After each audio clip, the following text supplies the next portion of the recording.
faction that you've chosen, you'll have a special ability specific to that max suit, whatever your faction is. Again, these things are like the powerhouses. A lot of people really dislike max suits because they can make such a giant push on the front line, and once they get into a closed environment, like a base or whatnot, it's really hard to get them down because they can have like I said, a minigun attached to both arms of their max suit, and it's just laying down damage. If you're infantry, you're probably dead. Especially when you've got an engineer following behind them and repairing them. It's a pain in the ass. Yeah. They're the bane of my existence. I But, love them. bonus, to me at least, they put a respawn timer on them recently. Yeah, they did, and it was definitely needed. And we'll talk about that probably in a later podcast when we get some more information on the changes and whatnot in Planetside 2. Indeedly. Shall we move on to vehicles?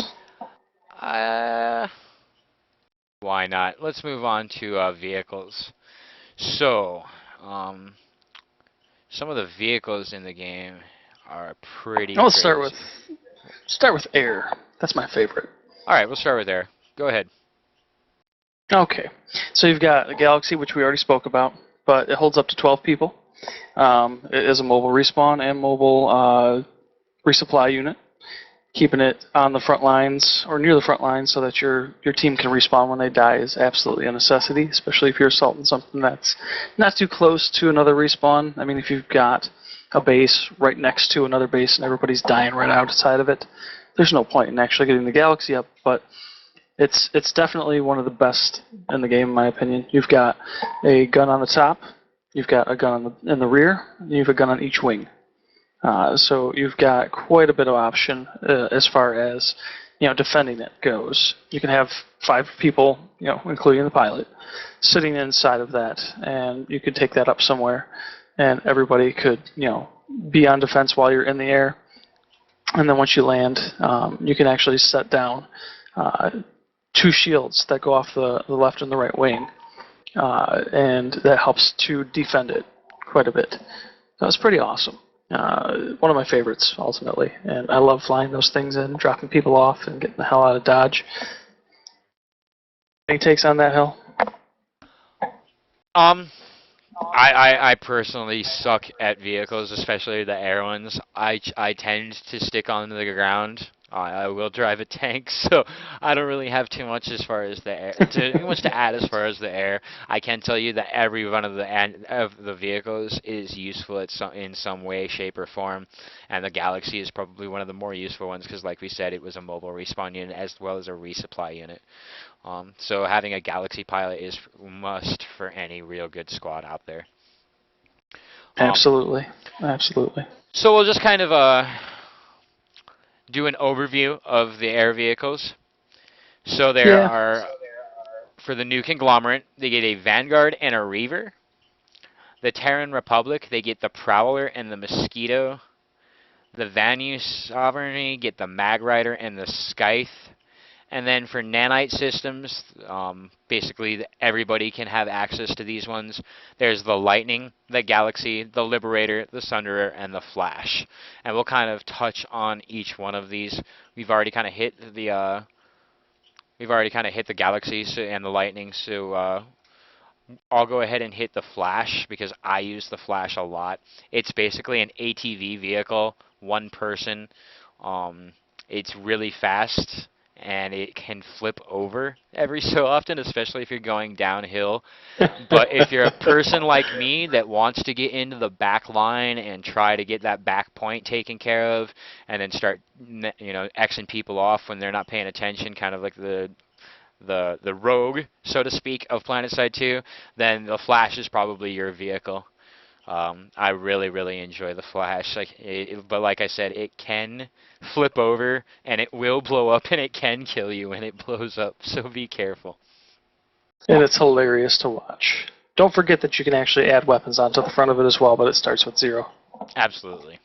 And that goes to say with a lot of the vehicles, they can be upgraded and have add-ons too. Um, the Sunderer, the Sunderer is a Sunday, Sunday. troop transport is its role. It's can hold 11 passengers plus two. Um, so that holds a total of 13, obviously. It has two machine guns on its already mounted to it. So there are two, I think, 50 cal machine guns.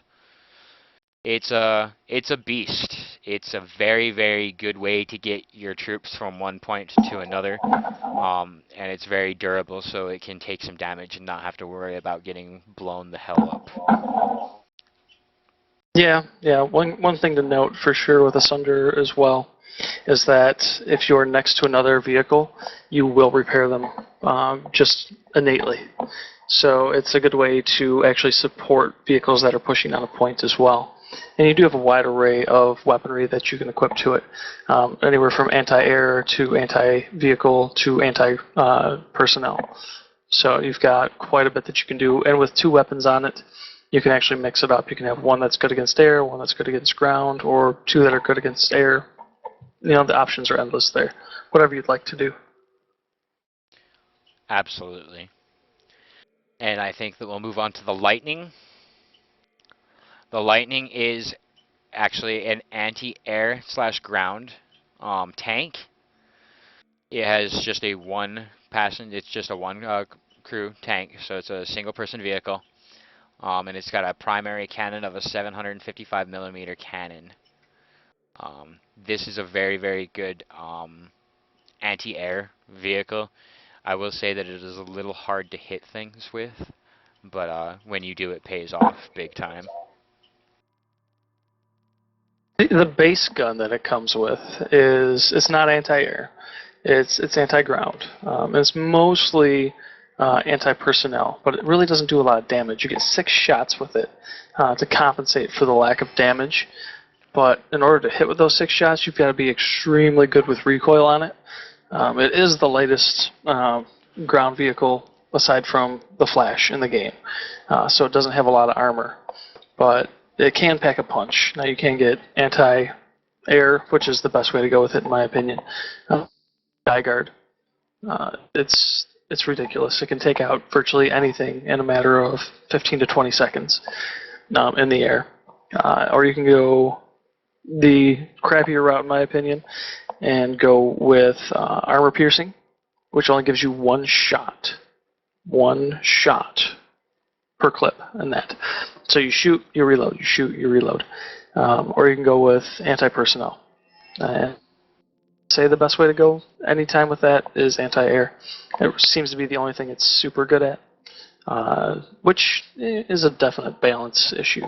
I would say that maybe they should up the damage just slightly on what it can do to ground units with the base cannon, but I'm sure something will be coming along eventually. Yes, sir. All right, you want to take the Vanguard? The Vanguard, I don't play NC, brother. Yeah, we don't play NC, so we'll just touch on them. The Vanguard is a new conglomerate-specific tank. Its role is their main battle tank. It can hold 2 passengers, or 2 people, should I say, not 2 passengers. Well, yeah, I mean, it can hold 2 people. I would just talk about the Prowler, because it's the same thing.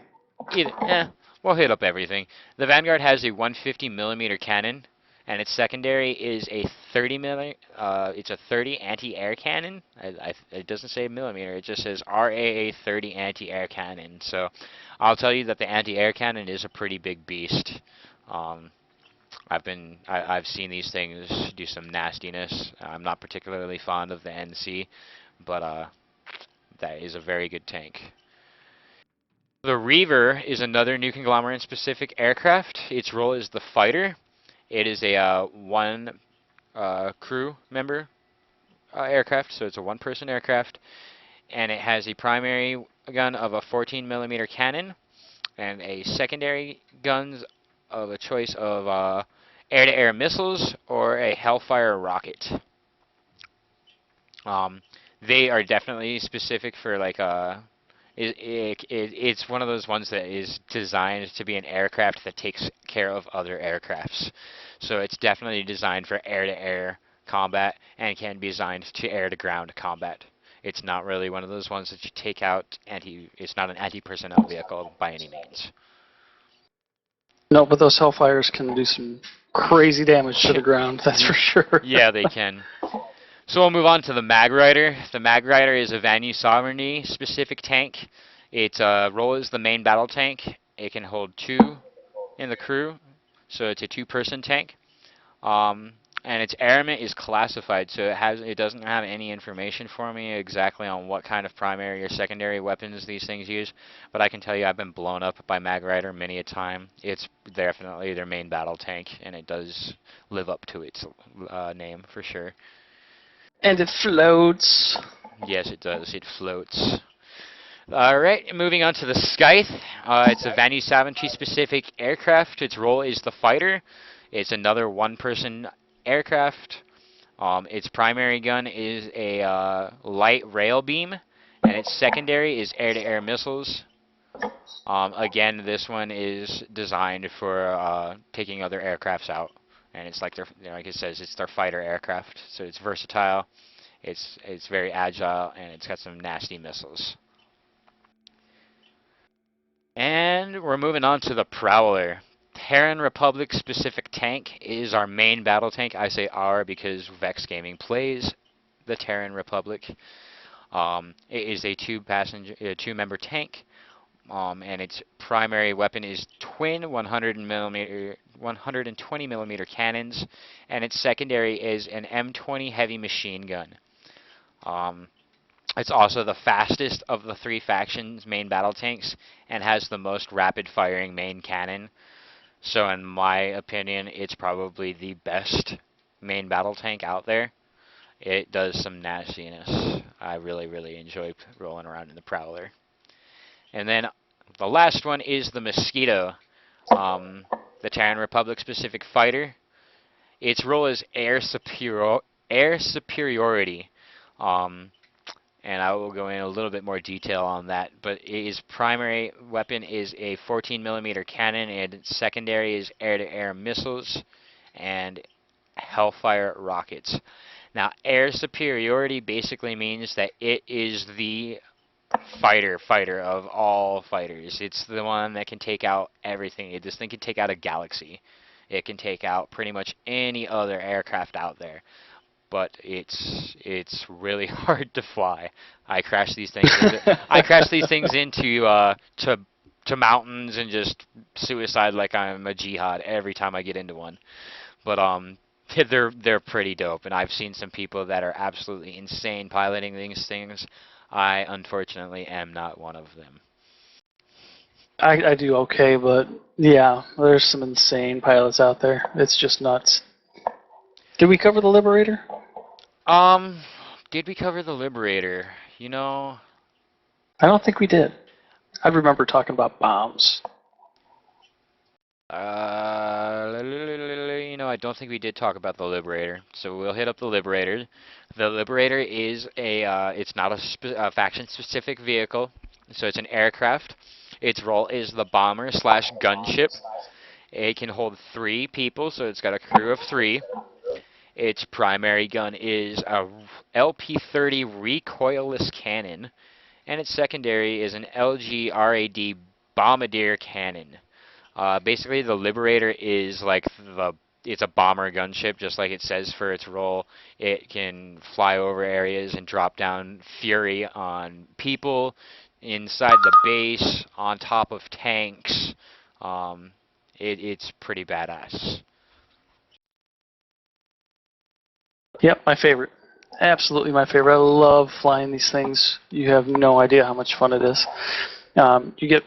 You get experience for anybody in your vehicle who kills anybody or anything else, and it's based off of whether it's just a person or if it's actually a vehicle or a galaxy or whatever.